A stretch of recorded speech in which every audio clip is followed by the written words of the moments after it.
Everyone and welcome back to my channel. I hope you all are doing well. और मैं निशा खान आ गई हूँ आज आप सभी के साथ शेयर करने रमज़ान व्लॉग सीरीज़ डे 6। तो यहाँ पर मैंने सबसे पहले बिरयानी को बॉयल होने के लिए रख दिया था, बिरयानी के चावलों को। और यहाँ पर चावल का पानी अच्छे से बॉयल हो चुका था, तो मैंने उस पानी को निकाल लिया था क्योंकि मुझे पता था मुझे मैक्रोनी बॉयल करनी थी। तो मैंने मैक्रोनी बॉयल करने के लिए उसी पानी को यूटिलाइज़ कर लिया था, इससे गैस भी सेव हो गई थी। और दूसरी तरफ मैंने बिरयानी को चढ़ाने के लिए डाल दिया था भगोने में तेल।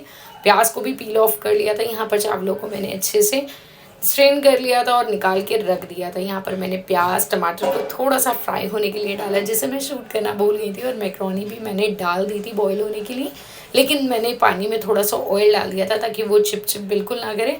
और यहाँ पर मैंने लगभग 1 कप दही लिया था, जिसमें थोड़ा सा ऑरेंज फूड कलर डाल लिया था। और इस तरफ मेरी प्याज और टमाटर अच्छे से फ्राई हो गई थी। उसके बाद मैंने उसमें डाल दिया था चिकन, और इस तरफ मैक्रोनी भी बॉईल हो रही थी अल्हम्दुलिल्लाह, क्योंकि आज मेरा और आशिम का बहुत दिल था इफ्तार में मैक्रोनी खाने का। और यहाँ पर मैंने चिकन के साथ बेसिक मसाले डाले थे, लहसुन अदरक का पेस्ट, नॉनवेज मसाला, गरम मसाला, नमक, लाल मिर्च, सारे मसाले डाल दिए थे। और उन सबको डालने के बाद अच्छे से मिक्स कर दिया था ताकि सारे मसाले वो चिकन के साथ अच्छे से टेंडराइज भी हो जाए और मिक्स भी हो जाए। उसके बाद यहाँ पर ये फूड कलर तो मतलब दही और फूड कलर तो मिक्स कर दिया था, लेकिन इसमें मैंने डाल दिया था टॉप्स का ग्रीन चिली पिकल, क्योंकि इससे बिरयानी का बहुत ही ज़बरदस्त फ्लेवर आता है। ये 10 रुपये का था, मार्केट में इजीली आपको लोकल मार्केट में मिल जाएगा। अगर पैकेट वाला ना मिले ना तो आप लूज़ भी परचेज़ कर सकते हैं और उसका भी यूज़ कर सकते हैं। इसी बीच जो चिकन मैंने डाला था वो 70% लगभग कुक हो गया था। मैंने थोड़ा सा पानी डाल दिया था ताकि वो तली में लगे नहीं। इस बीच वो पानी भी कुक हो गया था चिकन के साथ। और यहाँ पर मैंने दही को और भी अच्छे से मिक्स कर दिया था, क्योंकि मैंने इसमें डाल दिया था अचार। और फिर उसके बाद मैंने इस दही को उस चिकन पर अच्छे से फैला दिया था, इस तरह से आप देख सकते हैं। लेकिन मैं इस बात का मैं आप सभी से सॉरी कहना चाहती हूँ। आज का ब्लॉग मैंने डायरेक्ट दोपहर से स्टार्ट किया था, सहरी में थोड़ी सी तबीयत डाउन थी तो मैंने व्लॉग शूट ही नहीं किया था। और आज इसी वजह से मैंने व्लॉग भी अपना शॉर्ट ही रखा था। लेकिन मुझे अब डेली अगर रमज़ान में आप सभी के साथ शेयर करती हूँ तो थोड़ा बहुत भी अगर कर पाती हूँ तो मुझे अच्छा लगता है। तो इस तरह से इसलिए मेरा व्लॉग भी शॉर्ट रहा था आज का। उसके बाद उसके दही की अच्छे से लेयर लगाने के बाद मैंने चावलों को आपको दिखाया है अभी व्लॉग में ही कि चावलों को मैंने बॉईल होने के लिए रख दिया था, जिसे मैंने छान के रख लिया था। उसके बाद ऊपर से सारे चावल अच्छे से फैला दिए थे। और दूसरी तरफ इफ्तार की तैयारी में मैं जुट गई थी बस।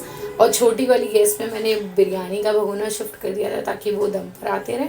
और इस बीच फिर मैंने बाद में चेक करा, बिरयानी दम पर आ चुकी थी अल्हम्दुलिल्लाह। तो मैंने सोचा चलो इसकी एक बार लेयर्स को देखती हैं कि किस तरह से इसका कलर रहता है, क्योंकि बिरयानी का कलर जितना अट्रैक्टिव होता है ना, मुझे लगता है वो उतनी ही ज़्यादा टेस्टफुल होती है। और उसी बीच मुझे लग रहा था आज मेरे सारे काम वक्त पे हो जाएंगे। और कपड़े के लिए मुझे मशीन भी लगानी थी, तो मैंने बीच में वो भी लगा दी थी ताकि मैं किचन में ही काम कर रही थी। तो मैंने सोचा साथ के साथ ये भी काम निपट जाएगा, क्योंकि इफ्तार के बाद इतनी, शायद मेरे अंदर ही नहीं शायद सभी ऐसा होता होगा सभी के साथ, कि इतनी एनर्जी फील नहीं कर पाते।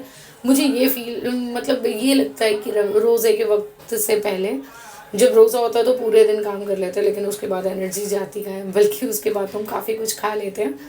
और खैर यहाँ पर मैं इफ्तार की तैयारी कर रही थी। मैंने प्याज को चॉप कर दिया था, मैंने कुछ फुल्कियों के लिए और कुछ चनों के लिए और मैक्रोनी के लिए अलग सेपरेट कर दिया था। और यहाँ पर मैंने प्याज की फुल्कियों के लिए सब कुछ डाला, मिक्सअप किया। और उसके बाद पकौड़ियों को बस मैंने तेल में डाल दिया था फ्राई करने के लिए। और आज मुझे लग रहा था कि आज जो मेरी पकौड़ियाँ बनी हैं वो बहुत दिनों बाद इस तरह से दिख रही थी, क्योंकि कुछ दिनों से मुझे ऐसा रियलाइज़ हो रहा था कि मेरी जो पकौड़ी हैं वो थोड़ी सी थिक बन रही थी, मोटी वाली। हालांकि मेरे घर में उस तरह की नहीं खाई जाती, कम बेसन की बनती हैं। आलू की पकौड़ियाँ भी मैंने तैयार कर ली थी और दूसरी तरफ मैंने मिर्चे भी तल लिए थे। और रोज़ ऐसा होता है थोड़ा थोड़ा बेसन बच जाता है, तो आज मैंने उसकी बूंदी बना ली, पहली बार ही ट्राई करी थी। खैर यूज़ भी कर लिया था मैंने उसे इस तरह से। और ये मेरी तली हुई इफ्तारी सारी तैयार थी, चिप्स भी फ्राई हो गए थे। उसके बाद क्योंकि मैं मशीन भी लगा रखे थे तो हाशिम कहने लगा चलो आप इतना बिजी हूँ, अभी मेरे पास थोड़ा सा टाइम है, चलो आपकी थोड़ी हेल्प कर देते। तो यहाँ पर वो रायते के लिए मेरी हेल्प कर रहा था। और ये वो मुझे ना बार बार ये दिखा रहा था कि आपसे अच्छा रायता मैं बनाऊँगा। उसने काफ़ी कुछ ट्राई कर, इसमें काली मिर्च, नमक, बारीक कटी हुई हरी मिर्च, टमाटर, प्याज को चॉप कर लिया था।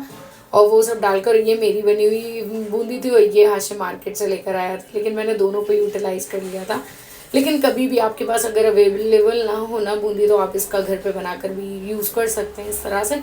और उसने रेड चिली जो मैंने चटनी बनाई थी ना रेड चिली की, वो भी रायते में डाल दी थी। हालांकि रायता उसका बहुत ही ज़बरदस्त बना था।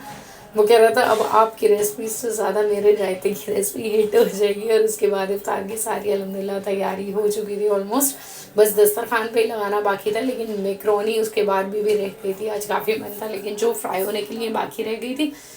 और ऐसा हुआ क्योंकि लास्ट मोमेंट था तो उस वक्त फिर मैंने मैक्रोनी को शूट ही नहीं किया, दस्तरखान बस जल्दी से लगाया और बैठ गई थी वहाँ पर दुआ मांगने के लिए।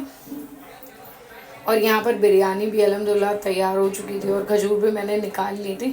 और बिरयानी बहुत ही ज़बरदस्त बनी थी। आप लोग अगर इस मेथड से ट्राई करेंगे ना तो बहुत ही टेस्टी बनी थी। और दस्तरखान भी अल्हम्दुलिल्लाह लग चुका था। और ये मैक्रोनी आज की हाशिम ने बनाई थी, लेकिन मैं ऐसे शूट नहीं कर पाई क्योंकि मैं पहले ही आके बैठ गई थी। और अल्हम्दुलिल्लाह सारी तैयार हो गई थी, सारी तैयारियाँ हो गई थी। अगर आप सभी को ब्लॉग पसंद आए तो लाइक शेयर सब्सक्राइब।